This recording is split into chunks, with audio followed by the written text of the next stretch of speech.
Blog Talk Radio.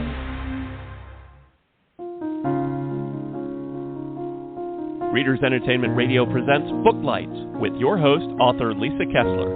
Booklights, where we're shining a light on good books. Hello, everyone.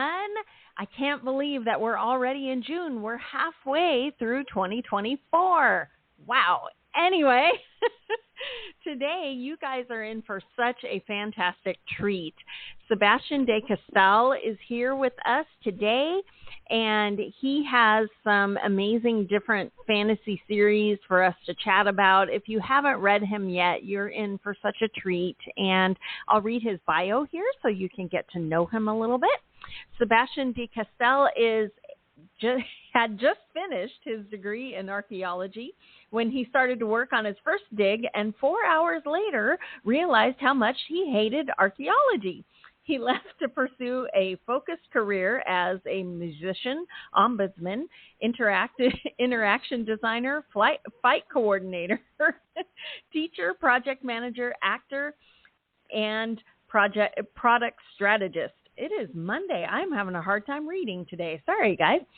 Anyway, in one way or another, each of these fields plays a role in his writing. He sternly resists the accusation of being a Renaissance man in the hopes that more people will label him that way.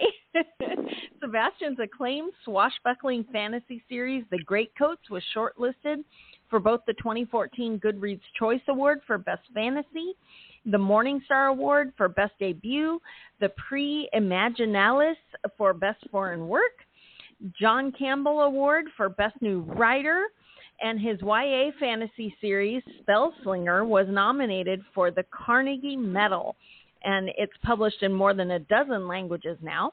Sebastien lives in Vancouver, Canada, with his lovely wife and 2 belligerent cats, and you can reach him at his website. I did put a link to the website right there on Blog Talk, so if you're listening live with us today or if you're listening later, be sure to click that. He has lots of great information about the books, the series, and also you can sign up for his newsletter. And he does have a blog with lots of pictures, so definitely go check it out. So without any further delay, you there, Sebastien? I am. Thanks so much for having me on, Lisa. Oh, thanks for being back. I know we chatted once before, a year or two ago, and I'm super excited about this new series. You have a new book, Play of Shadows, out. You want to tell everybody about it? That's right. So Play of Shadows is a swashbuckling fantasy. It's set in the same world as my Greatcoat series, which began with Trader's Blade, which was my debut novel. And this one starts to get into sort of more specifics of that world. We're in a city where acting is believed to be such a sacred profession that there's a certain kind of actors where they believe that when they take the stage, they're able to channel the spirits of the historical figures that they're playing. So it's a little bit like, fantasy celebrity culture taking to somewhat of an extreme. But into this world, our somewhat hapless hero, Damalas, turns up and he's fleeing a judicial duel, and so he hides out in the theater and ends up joining this troupe of actors. And one of the first times he ends up on stage, something happens to him where he accidentally blurts out the completely wrong lines to the play, and in so doing makes it sound as if the city's most beloved historical figure is a murderer, and their most hated villain is actually the hero, and that sets off a chain of events that puts Damalas and his fellow actors against secret armies and conspiracies and everything else. So it's a fun book. Yeah, it sounds like it. Is this one connected with your? You said it's from the Greatcoats. Will people be able to read it without reading the other series? How are they connected? Oh, absolutely. Yeah, you can pick this book up without having ever read any of the Greatcoats books. One of the things that's always been very important for me as a novelist, but also as a reader, is I really want people to be able to pick up any book at any point and be kind of embraced into the story. So in fantasy, there's a tendency now to sort of the interpretation of epic fantasy now is this idea that it's really just one giant long book split into volumes.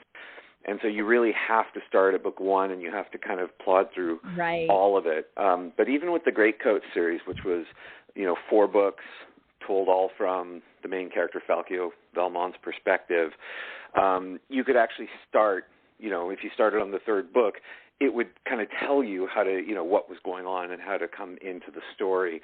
And so this is especially true with the Court of Shadows series, which is this new swashbuckling fantasy series. You can pick up Play of Shadows without having read anything of mine, and it'll bring you in with no hassle. There's no research requirement for diving into this series. Oh, good. And of course, though, as authors, we always hope that it will entice you to go back and read all the other books, right?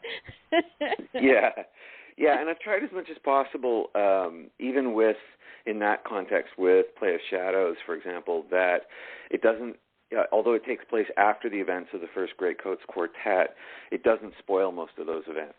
So cool. If somebody reads Play of Shadows and then goes, I really want to, read these earlier books, you can go in and you won't already know all the terrible things that have happened.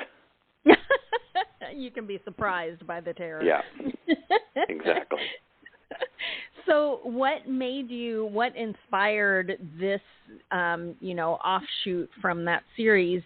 Were you writing the Greatcoats books and then this character came to life, or is it the history that you wanted to dig into? Oh, I think it was mostly money. When the Greatcoats series finished, my publishers said, "Well, this is the top series on our list. So could you please, write more?" And so we had quite a lengthy negotiation over, advances and things like that, and we came to a really happy point.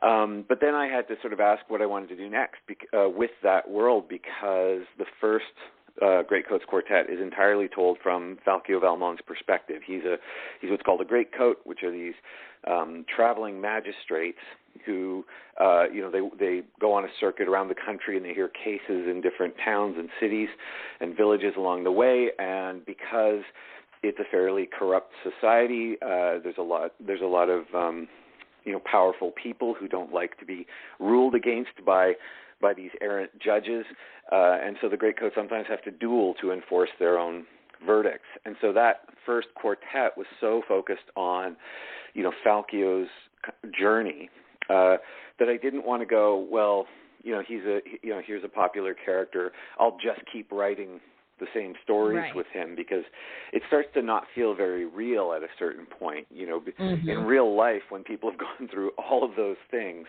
they usually want to retire or, from violence or at least take a break. Yes. So, but the good part of it for me was that because that first quartet was so focused on one character's journey, it didn't really allow me to explore a lot of the fun kind of lore of these traveling magistrates, or the lore of this world where there's 12 different orders of kind of fairly heroic people.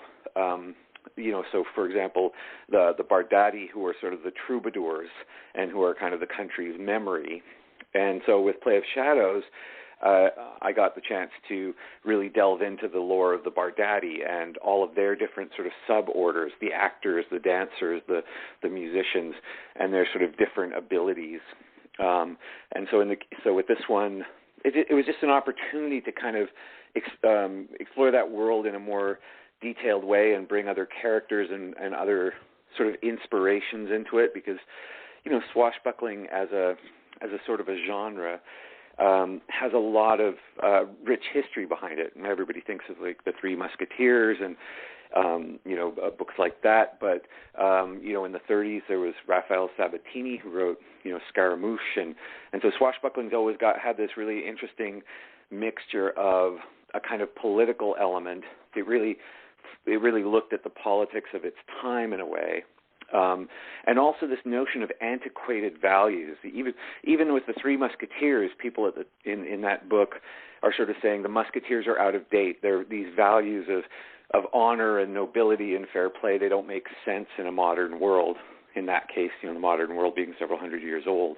Right. And so that's what I kind of enjoy doing with this, because we live in an era where I think we fight a great deal over our mythologies, and our mythologies don't have to be very, very old anymore. It can be events from 50 years ago where all of a sudden everyone's fighting over, no, it was this person or this group that did this amazing thing, not your group, not your heroes.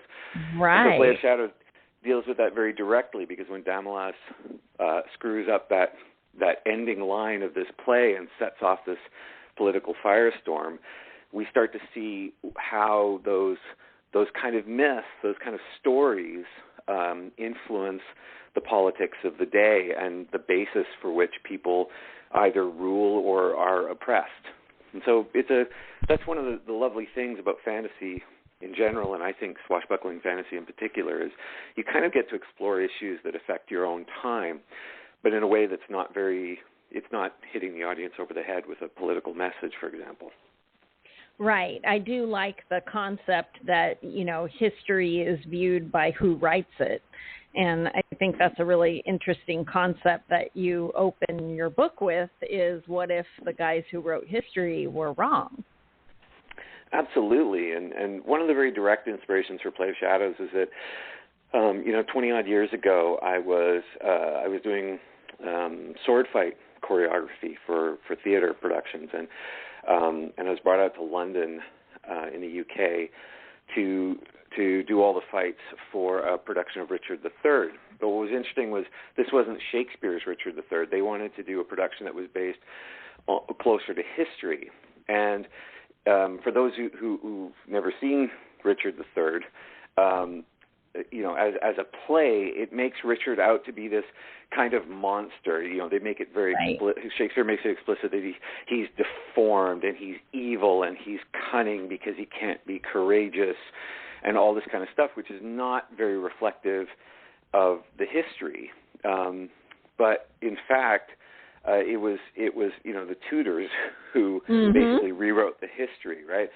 Right. And so having gotten to work on this play that was quite daring, because it was trying to say, no, here's the truth. Here's a more accurate historical reflection of what really happened. That kind of inspired me. And so, Play of Shadows is dealing with that. It's the consequences of what if it's something much more important to you. For example, in an American context, what if somebody tried to present a history that said, oh, no, actually, George Washington was a traitor and a coward, and Benedict Arnold was really the hero. Right, that would be a pretty controversial thing, because think of how many steps in the history of the United States since that era have depended on the stories of George Washington. How many politicians have stood up and tried to get elected by aligning themselves with George Washington? So, and I should say I have no reason to believe that George Washington was anything other than a great hero. Right. But it's a terrifying prospect, and we see it sometimes today when we have something in fairly recent history. Someone is, let's say, they're canceled for having done something awful, and then it turns out maybe that wasn't really what happened, and it's actually very hard to get people to not keep remembering the false story of what happened before. And not to bring too much pop culture into it, but if you think of the trial of the divorce trial of Johnny Depp and Amber Heard, right? Think of just how much fighting was going on, like how much effort and money and energy and media was going into just picking apart and analyzing, okay, who's the villain here? Is it Johnny or is it Amber? They both had awful stories, Yeah. Whereas I watched that whole thing and I just thought, God, I feel so bad for both these people. This was clearly just a horrible period in their lives, and now it's being made horrible again. So so the stories, some stories I think end up mattering a lot in our lives. They become sort of mythological in nature, and so Play of Shadows kind of delves into that and asks the question, how do you fight back against an inaccurate history when so much of your society is invested in that story being true. Right, right. Well, how many books do you foresee will be in this series? So there's going to be 4. So the contract is 4. I haven't told my publishers it's probably going to be 5. But there's also a prelude book. Yeah, there's also a prelude called Crucible of Chaos, which, again, features another character, Estevar Burros, who's a kind of swashbuckling Hercule Poirot figure who investigates what appear to be supernatural crimes in the world of the Great Coats. And so with this series, I remember when I was pitching it to my publishers a million years ago, back in 2018, when I said, it's going to be kind of like the Marvel Cinematic Universe, where in each of the first books, you can read them in any order because it's a complete story about the sort of the origin of a really fun, heroic figure, and then there'll be a big team up, at the end. Right. And so that sounded amazing at the time, but now the Marvel movies are somewhat less popular, so it's probably less of a good pitch. Yes, well, everything is in a cycle, so by the time you get to the end, it'll probably be super hot again. That's true. Well, I wanted to ask about most of our readers are always really curious how you came to be a writer, and your story, because of your multifaceted background, it sounds like you tried everything. So how did you end up becoming a published author from all of those different amazing things that you've been involved in? Well, I'm either a Renaissance man or a dilettante, depending on how you look at it. And I think probably more dilettante than Renaissance man. But, when I was 16 years old, I was camping by myself on an island off the coast of British Columbia, and I ended up arriving 4 hours early for the next ferry, and I had nothing to do. And I found this book that was called Bard by Keith Taylor. Keith Taylor's an Australian author and a really lovely guy. And I read this book about this traveling musician who fought with swords and went on adventures and told stories. And I was like, oh, my God, this is it. This is the job for me. I want to be a bard. Alas, there were no help wanted ads for that and no university courses in it. What?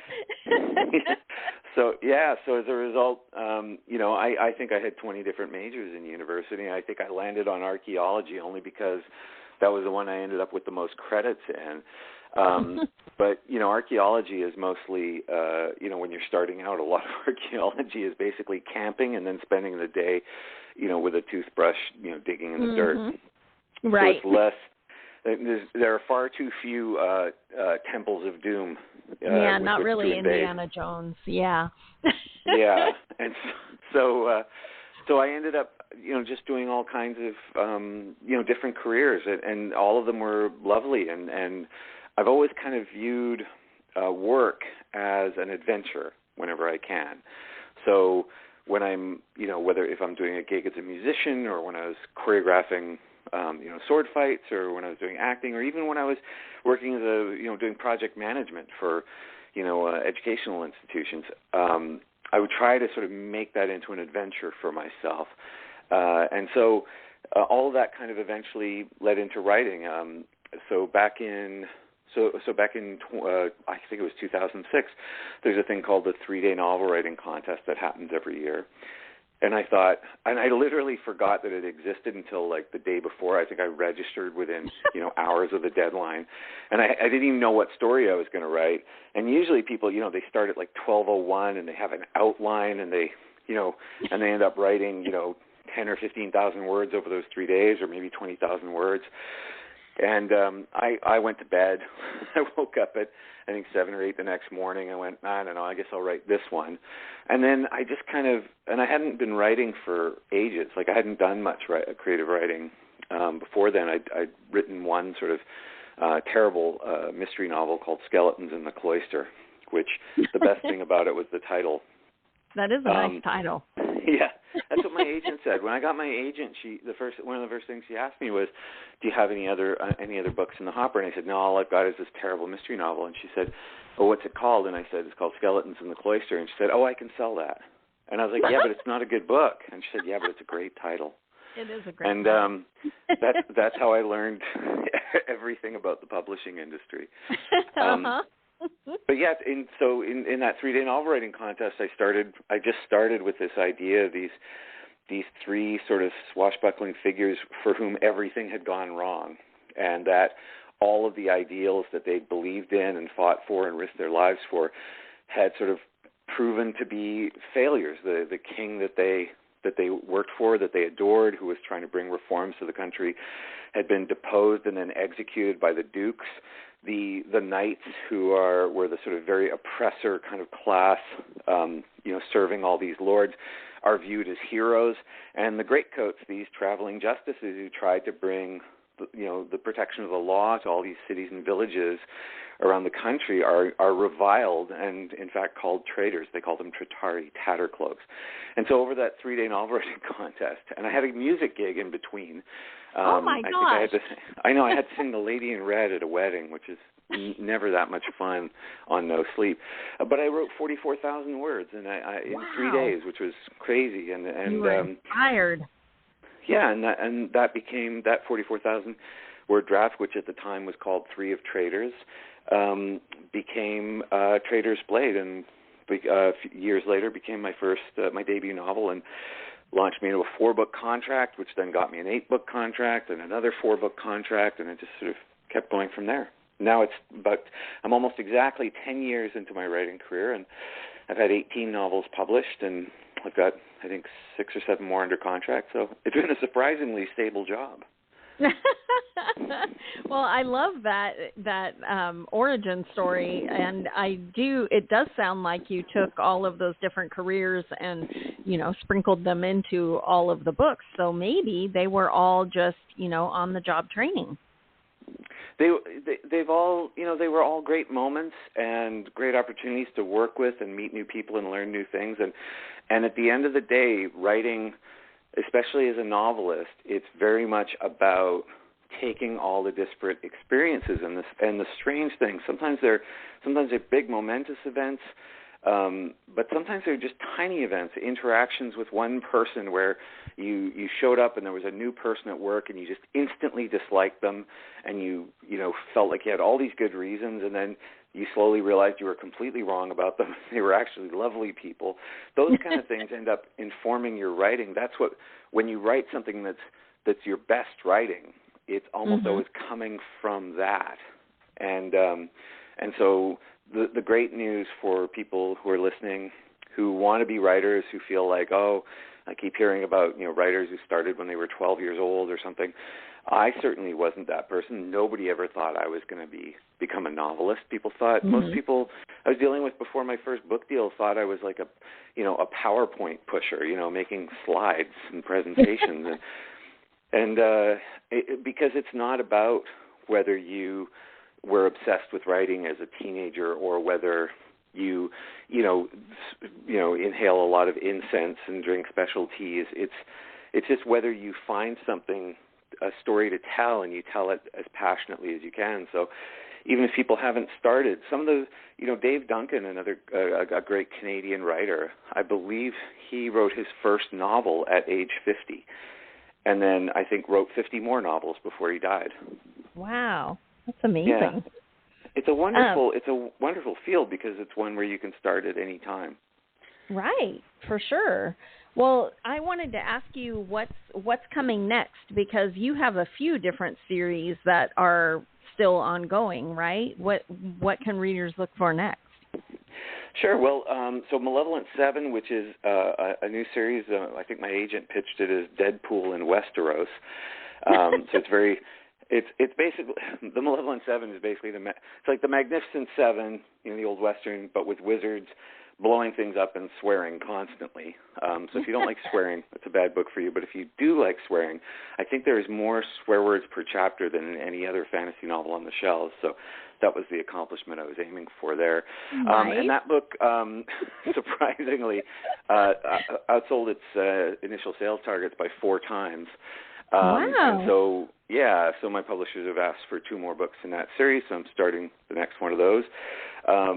And then the Argosy series, which is a spin-off of the Spellslinger young adult fantasy series.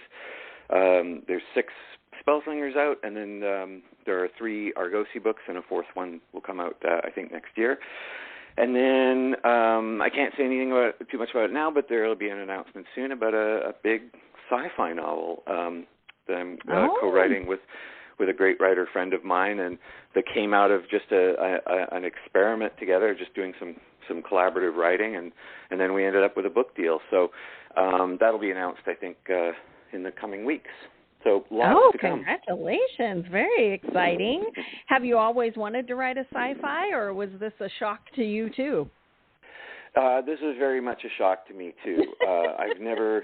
I've always had sort of space opera ideas, but this is a much more sort of realistic science fiction novel.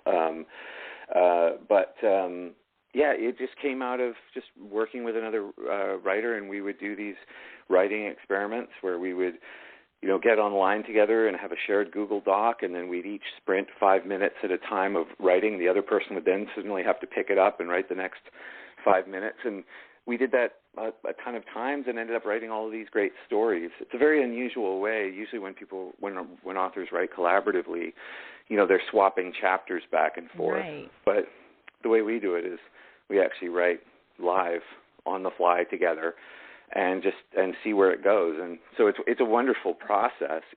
Whether even if it had never produced anything, it would still have been just a wonderful process for experimenting. And so, yeah, we would experiment with different genres and subgenres and different types of stories. And one of them we just went, hey, I think this one could be a book. And so, yeah, I can't say anything more about it, but that'll get announced in a few weeks, I think. Wow, that is so exciting and really interesting way to do it, too. I've never heard of anybody writing 5 minutes at a time, back and forth, back and forth. Did you guys have fun trying to stump each other?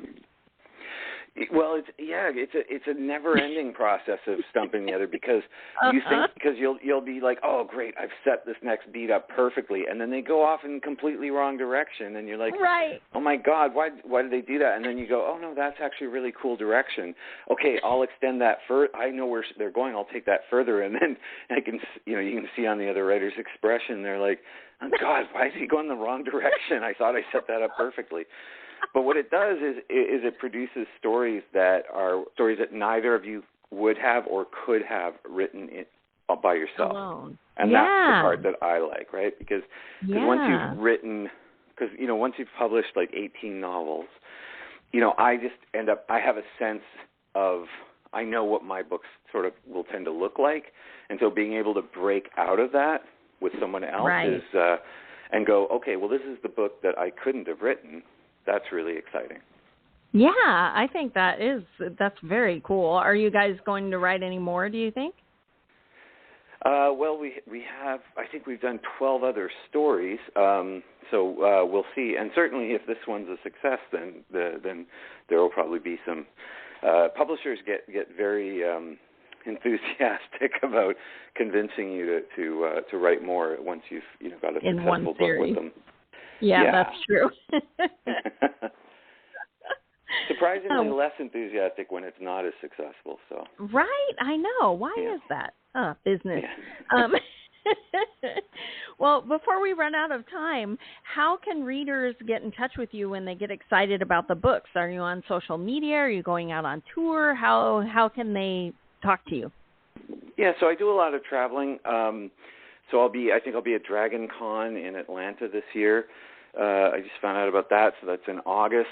I'm sort of on social media, but I don't tend to do much there other than say thank you when somebody leaves a very, a nice review.